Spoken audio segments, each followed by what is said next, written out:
ঢাকা হাটে একজন মাদক সম্রাট আছে, যিনি কর্মীদের হাতে মাদক তুলে দিচ্ছে, আর যারা মাদক হাতে তুলে দিয়েছে তাদেরকে আমরা বুড়িগঙ্গার পানি খাওয়াবো। আমরা ঢাকা হাটে মাদক, অস্ত্র এই সংস্কৃতি দেখতে চাই না।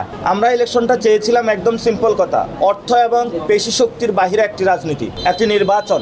কিন্তু ইলেকশনের আগে আমরা দেখলাম কারো হাতে অস্ত্র, কারো হাতে দা, কারো হাতে এখন মাদক পাওয়া যাচ্ছে। তা আমরা ঢাকা হাটে মাদক, অস্ত্র এই সংস্কৃতি দেখতে চাই না, পেশি শক্তির সংস্কৃতি দেখতে চাই না। যারা এগুলা করছেন আপনাদের জ্ঞাতার্থে জানাচ্ছি, আমরা 12 তারিখের পরে যারা অভ্যস্ত হয়ে গিয়েছেন তাদেরকে আমরা পুনর্বাসন ব্যবস্থা নিয়ে যাব মাদকের, আর যারা মাদক হাতে তুলে দিয়েছে তাদেরকে আমরা বুড়িগঙ্গার পানি খাওয়াবো।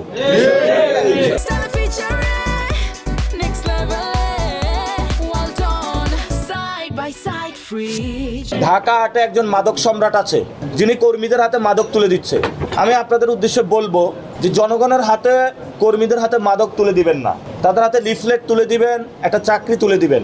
এবং গতকালকে ঢাকা বিশ্ববিদ্যালয় এরিয়াতে বিএনপির সেগুনবাগিচা ইউনিটের সেক্রেটারি উনি আসছে তাকে ছাড়াইতে। বিভিন্ন জায়গায় আমরা শুনি যেই জায়গায় সমস্যা ওই জায়গায় হলো বিএনপির লোক। তা আশা করছিলাম ওনারা ভালো হয়ে যাবে, কিন্তু লেজ তো আর ঠিক হয় না। যতই সোজা করার চেষ্টা করা হয় এগুলোকে সোজা করা যাচ্ছে না। 12 তারিখে বাংলাদেশের মানুষকে বলবো আপনারা ভোট দিয়ে এদের লেজটা সোজা করে দিবেন। এবং সাথে সাথে আমরা আশাবাদী 11 দলীয় জোট সরকার গঠন করবে। কেন আশাবাদী? কারণ আমরা সন্ত্রাসী কার্যক্রম করি না, আমরা চাঁদাবাজি করি না, আমরা দুর্নীতি করি না, আমরা দখলদারিত্ব চালাই না, আমরা মানুষের উপরে, নারীদের উপরে নির্যাতন করি না, আমরা কারো টুইটার অ্যাকাউন্ট হ্যাক করি না, আমরা প্রোপাগান্ডার সাথে নাই। আমরা একটি সুন্দর বাংলাদেশ চাই। আমরা ইনশাআল্লাহ এটাও কমিটমেন্ট দিচ্ছি, আমাদের কেউ কেন্দ্র দখলে যাবে না, আমাদের কেউ ইলেকশন ইঞ্জিনিয়ারিংয়ে যাবে না। প্রশাসনের ভাইদেরকে বলবো আপনারা নিউট্রাল থাকবেন। নিউট্রাল থাকার পরে জনগণ যাকে ভোট দিয়ে নির্বাচিত করবে উনি ইনশাআল্লাহ বিজয়ী হয়ে রাষ্ট্র পরিচালনার দায়িত্ব গ্রহণ করবেন।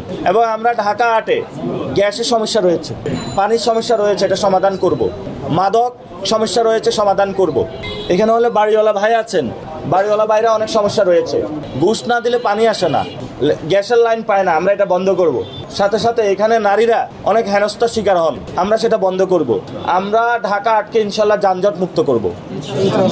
এবং এখানে সরকারি চাকরিজীবী যারা রয়েছে তাদের জন্য ভালো আবাসস্থান, খাদ্য, বাসস্থানের আমরা চিকিৎসা নিশ্চিত করব।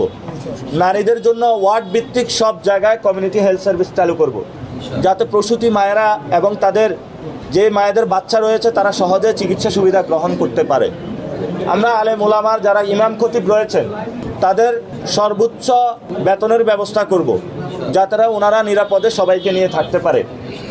আর যারা দলীয় গুন্ডা সন্ত্রাস রয়েছেন আপনারা আসুন, সব কিছু ছেড়ে সুন্দরবনে যেরকম ডাকাতরা অস্ত্র জমা দিয়েছে প্রশাসনের কাছে, আপনারা আপনাদের এই চাঁদাবাজি, সন্ত্রাসী, দুর্নীতি এগুলা ছেড়ে প্রশাসনের কাছে আপনারা সোপর্দ করুন নিজেদেরকে। ইনশাল্লাহ আমরা নতুন বাংলাদেশ গঠন করব। বিএনপির অনেক ভাই, নেতা কর্মী যারা আছেন নির্যাতিত, নিপীড়িত, এখন আবার এই দলের কাছেও নির্যাতিত, নিপীড়িত হচ্ছেন, ভয় নাই, আমরা আছি। আপনি আমাদের সাথে আসুন, আমরা ইনশাল্লাহ একসাথে ভালো রাজনীতি করব। অনেক জুলাই যোদ্ধা রয়েছেন যারা হলো আমরা আপনাদেরকে টাচ করতে পারি নাই, পৌঁছতে পারি নাই বিভিন্ন ব্যস্ততার কারণে। আপনারা আসুন, ইনশাল্লাহ আমরা ঐক্যবদ্ধভাবে কাজ করব।